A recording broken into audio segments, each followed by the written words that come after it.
అక్బర్ తన రాజ్యంలో ఎంతమంది మూర్ఖులున్నారో తెలుసుకోవాలనుకున్నాడు.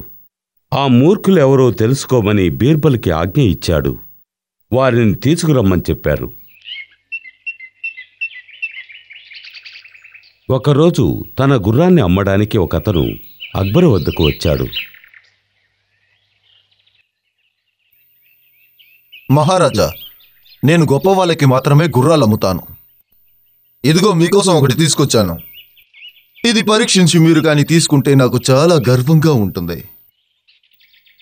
చూస్తుంటే అందంగా ఉంది. మహారాజా, నా దగ్గర 100 గుర్రాలు ఉన్నాయి. మీరు ఆ మొత్తాన్ని కొనుక్కుంటారా? అలాగే నువ్వు ఎప్పుడు వాటిల్ని తీసుకొస్తావు? మహారాజా, అవన్నీ తీసుకురావడానికి నాకు ఎక్కువగా డబ్బు ఖర్చు అవుతుంది. నాకు 1 లక్షం బంగారపు వరహ 1 లక్షపు బంగారపు వరహాలు. అలాగే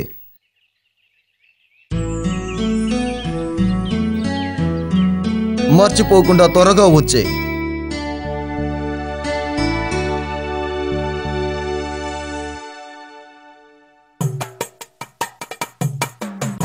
నేను బీర్బల్కి ఈ గుర్రాన్ని చూపియాలి.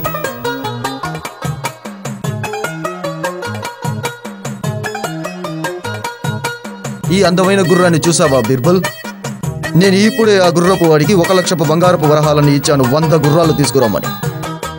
మహారాజా, మీరా డబ్బును ఆ గుర్రం వాడికి మీరా డబ్బును మొత్తం ఇవ్వడానికి ముందుగా ఇచ్చారా?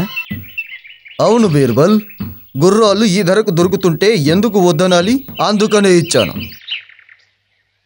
కానీ మహారాజా, ఆ గుర్రంవాడు మీకు ముందే తెలుసా? లేక అతని చిరునామా మీకు తెలుసా? అతనికి మనవాళ్లు ఎవరైనా పూచీదారులుగా ఉన్నారా మహారాజా? లేదు లేదు, అతను చాలా మంచివాడుగా కనబడ్డాడు. తప్పక తిరిగొస్తాడు. అది సరే గాని, నేను మూర్ఖుల గురించిన వివరాలు సేకరించమన్నానే, చేశావా? ఇది చాలా వరకు సిద్ధమైంది మహారాజా. అన్నీ పూర్తయ్యాయి. నేను ఇక ఒకే ఒక పేరుని రాయాలి మహారాజా. అలాగా, నేను ఒకసారి చూస్తాను. ఇదిగో ఒకే ఒక నిమిషంలో నేను మీకు చూపిస్తాను.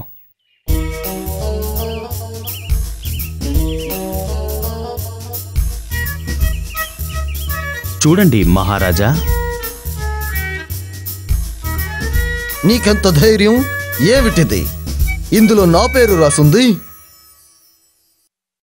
ఇలా చేసినందుకు నన్ను క్షమించండి మహారాజా. ముక్కు మొహం తెలియని ఒక అపరిచితుడికి మీరు 1,00,000 బంగారు నాణాలు ఇచ్చారు మహారాజా. దాన్ని నేను ఏమని చెప్పాలి?